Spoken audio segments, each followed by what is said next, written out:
The ASUS Zephyrus G15 has been completely redesigned for 2021, and it's offering some of the best CPU performance from a Ryzen gaming laptop I've ever seen. I'll show you what this new model has on offer and help you decide if it's a laptop worth considering. I've got the highest spec config here, including the 8-core Ryzen 9 5900HS processor, NVIDIA RTX 3080 graphics, and 32 gigs of dual-channel memory for the main components. The design aesthetic reminds me of the smaller G14, and in my opinion it looks and feels way better than the older 2020 version of the G15 that I covered just a few months ago. It's available with either black or white finishes, and I've got the white version here. The lid has some shallow holes with a rainbow film behind it, so it looks different based on the angle and light. The laptop alone weighs about 2 kilos or 4.4 pounds, or 2.6 kilos or 5.7 pounds with the 200 watt brick and cables. The dimensions are fairly typical for a modern 15-inch gaming laptop, though on the thinner side considering the specs inside. My G15 has a 15.6-inch 1440p 165Hz screen. It's got excellent color gamut and FreeSync. Unfortunately, there's no way of disabling Optimus for a speed boost. It gets bright enough too, easily surpassing 300 nits at 100% with a 1028:1 contrast ratio. The ASUS software has panel overdrive enabled by default, which affects screen response time. I've got a link in the description if you need an explanation of these numbers, but basically with overdrive enabled, we're looking at a 4.25 millisecond average gray-to-gray response time. However, there was some overshoot and undershoot in some transitions, but this is typical with overdrive modes. Here's how response time looks if we instead manually turn overdrive mode off. It lowers to 7.23 milliseconds, but there's no overshoot or undershoot now. This is how both of these results compare against other gaming laptops. The overdrive enabled result is one of the best I've recorded ever, but also the best I've seen from these new 1440p 165Hz panels so far. Backlight bleed was minor with a patch up the top, but this will vary between laptops.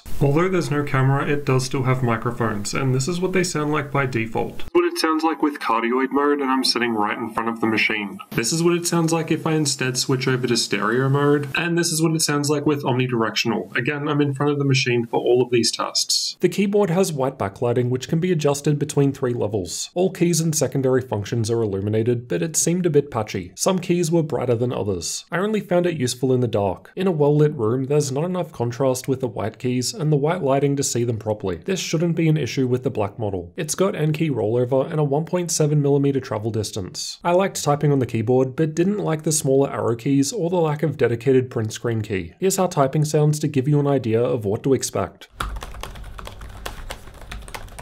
There are some extra buttons above the keyboard on the left, including volume adjust, microphone mute, and a shortcut to open the ASUS Armoury Crate software, the control panel for the G15. The power button is separate to the keyboard and above it on the right. It doubles as a fingerprint scanner, and when you power it on, it will actually cache the fingerprint and automatically log you in. I found it to work quickly and accurately. The precision touchpad clicks down anywhere and is huge. It's making the most of the available space, and I really liked using it. Fingerprints don't show up on the white finish, but it will probably be a different story on the black model. I didn't have dirt show up on mine, but presumably over time it would show easier on the white version. On the left from the back there's an air exhaust vent, power input, HDMI 2.0B output, gigabit ethernet port facing the preferred way, USB 3.2 Gen 2 Type A port, 2 USB 3.2 Gen 2 Type C ports with DisplayPort 1.4, and a 3.5mm audio combo jack right at the front. The right has a second USB 3.2 Gen 2 Type A port, micro SD card slot, another air exhaust, and Kensington lock up the back. There's no Thunderbolt, but the Type-C ports can both be used to charge the laptop with up to 100 watts. So not enough for full performance, but enough for most tasks. And this means you could use a portable power pack. Both Type-C ports connect directly to the NVIDIA graphics, bypassing Optimus. However, the HDMI port goes via the integrated Radeon graphics. Most of the I/O being on the left is generally going to be better for right-handed mouse users, but if you're a left-hander, it'll probably be annoying. The back has some air exhaust vents towards the corners. However, with the lid open, the vents are blowing on the screen rather than out the back. This is because when you open the lid, the back of the laptop raises up a little. This means air can better get underneath to improve cooling, and there's a slight angle to assist with typing. The front has a subtle groove around the whole lid to assist with opening the lid. It's easy to open up with one finger, and the screen goes the full 180 degrees back for sharing. There's some flex to the screen if you go looking, and some keyboard flex. Probably because the back raises up with the lid open, meaning there are less contact points with the desk underneath. Speaking of underneath, there are air vents above the the intake fans on the left and right. Getting inside was easy. There are 13 Phillips head screws, and the ones down the front are shorter than the rest, so keep track of that when putting them back in. There are 3 screws in the middle which are hidden below these rubber covers. I pried them out with a screwdriver. The front right screw doesn't remove from the bottom panel, it instead lifts up to help you open it. Inside we've got the battery down the front, 2 M.2 storage slots just above, the Wi-Fi 6 card on the far left, and single memory slot towards the middle. My G15 came with 16 gigs soldered to the motherboard, so as long as we've got a stick also installed in the single slot, it will run in dual channel. There are also options with 8 gigs soldered to the board, so you'll have to pick with this in mind as you can't change it later. The G15 has 6 speakers, including subwoofers underneath and 2 front-facing tweeters on either side of the keyboard. I thought the speakers sounded amazing for a gaming laptop, easily one of the best I've ever heard. They're clear and there's some bass, though they started to get a little tinny sounding when maxed out, but the latency mon results looked good. Quite a few people on Reddit are complaining about speaker pops during bass, and I experienced this too with music playing. It sounds like some people were able to fix this with driver updates or EQ settings, but I had no luck. By default it plays this sound on boot.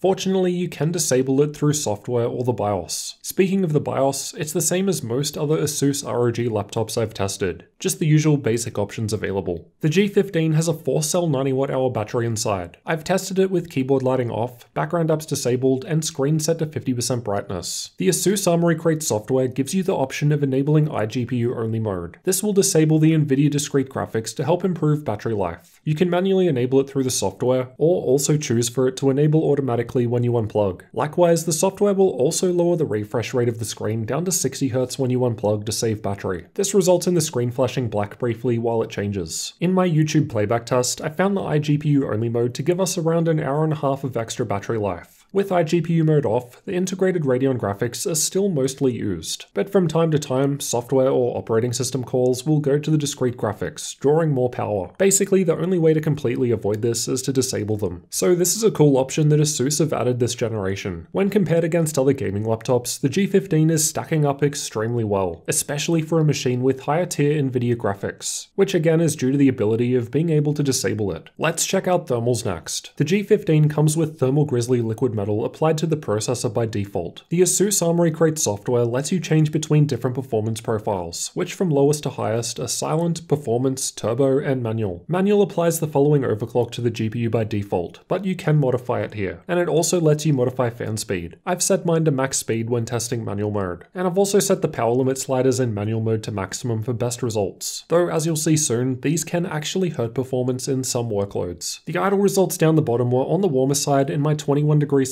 room. Stress tests were done with the AIDA64 CPU stress test with stress CPU only checked and the Heaven GPU benchmark run at the same time, while gaming was tested playing Watch Dogs 2. There wasn't any GPU thermal throttling taking place, even if there is an arbitrary 90° cap. Personally, I prefer this than just letting it run wild. Manual mode lowered the GPU temp in both tests as the fans go to maximum here, but the cooling pad made the biggest improvement to temperatures. These are the clock speeds during the same tests. The GPU speeds were the lowest in silent mode. During the stress test, manual mode didn't change GPU speeds, though during the game the default overclock seems to raise the GPU speed a bit. Manual mode is doing the best as this increases the power limit up to 45 watts. In turbo mode, the CPU seems to be capped at 35 watts with the GPU running at 80 watts. When the CPU is running at 45 watts in manual mode, the GPU seems to lower down to around 75 watts due to dynamic boost. Otherwise, performance mode was capping the CPU to 28 watts, while silent mode ran it at 25 watts. Here's how an actual game performs with these different modes in use. So despite the GPU having a higher power limit in turbo mode, manual mode was still performing better in this particular test. For some games that are heavy on the GPU and don't care about CPU, we could have an instance where turbo mode does better than manual mode. I've also shown how an external monitor helps boost performance up the top, as this bypasses Optimus. Now things get more confusing when we look at a CPU only workload. Here's how the power levels look with the CPU only stress test being run with the GPU now idle. Interestingly, manual mode is capped to 45 watts, because this is as high as the power slider goes in the ASUS software. Turbo mode can actually do better. This is illustrated with Cinebench. Turbo mode is giving us a higher multi-core score than manual mode as a result of this power limit difference. For the purposes of comparing against other laptops though, I've decided to use the turbo mode result as that was doing the best. And with turbo mode, the G15 has broken the record for highest multi-core score that I've recorded in this test so far. This doesn't change on battery power either. When you unplug the G15, you can't use turbo or manual modes. They're grayed out. So this This was done with performance mode, and the multi-core score is far ahead of any other laptop tested on battery. So the battery life is good, but if you need to do performance-intensive tasks on battery, you're not limited. Though I would expect this to mean the battery drains faster when under a heavy workload, as it can perform better too. It's a trade-off. The G15 was on the warmer side at idle. Most laptops I test are around 30 degrees Celsius for comparison. With the stress tests in silent mode, the middle of the keyboard was a little warm but not hot. Performance mode was reaching similar temperatures despite performing better because the fans increase. Turbo mode was similar, mid-50s right in the center and hot up the back, though you don't need to touch there. Manual mode with the fans maxed out was cooler, and in all cases the WASD area was cooler than the rest, so it felt comfortable while gaming. Let's have a listen to fan noise.